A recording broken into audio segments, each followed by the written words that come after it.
cette vidéo, nous vous présentons la nouvelle génération des solutions de comptabilité EBP qui a été revue pour optimiser votre productivité.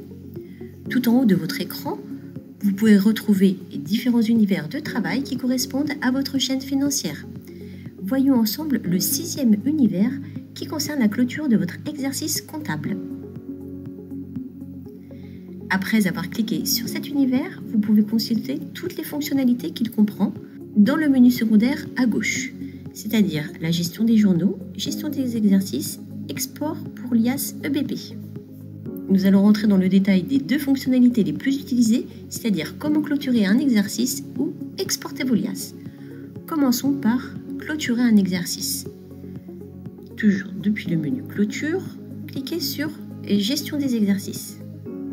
Cochez l'exercice que vous voulez clôturer, puis cliquez sur clôturer l'exercice. L'assistant de clôture s'ouvre, laissez-vous guider en cliquant sur suivant. À cette étape, cliquez sur démarrer afin de contrôler l'état de l'exercice actuel. Si le statut est OK partout, vous pouvez cliquer sur lancer. Si vous avez un statut en échec, vous pouvez cliquer sur la flèche afin d'avoir le détail de l'erreur. Ainsi, vous pourrez aller la corriger et relancer une clôture. Voyons maintenant le menu Export des liasses. Afin de générer sa liasse, il est primordial d'exporter sa balance comptable et de l'intégrer dans le logiciel liasse fiscale ou état financier. Nous allons donc voir comment faire cet export de balance depuis la comptabilité pour générer par la suite sa liasse dans état financier. Après avoir cliqué sur le menu Export pour liasse, cette fenêtre s'ouvre. Vérifiez bien le chemin du fichier d'export. En cliquant sur Exporter, votre liasse est créée avec EBP état financier. Terminons ce tutoriel vidéo avec une petite astuce.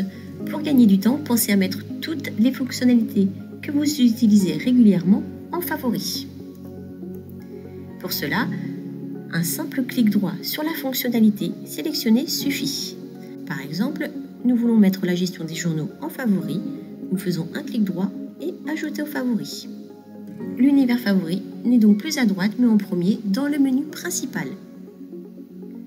Si nous voulons mettre la saisie par journal en favoris, nous cliquons sur ajouter aux favoris. Nous la retrouvons ici dans nos favoris. Pour modifier l'ordre de vos favoris, faites un clic droit et par exemple montez celui que vous voulez voir en premier. Si vous voulez le supprimer, faites un clic droit et sélectionnez enlever des favoris. Nous espérons que cette vidéo vous a été utile et n'hésitez pas à consulter tous nos tutos dédiés relatifs à l'ergonomie de votre nouveau logiciel afin que vous puissiez trouver rapidement de nouvelles habitudes de travail.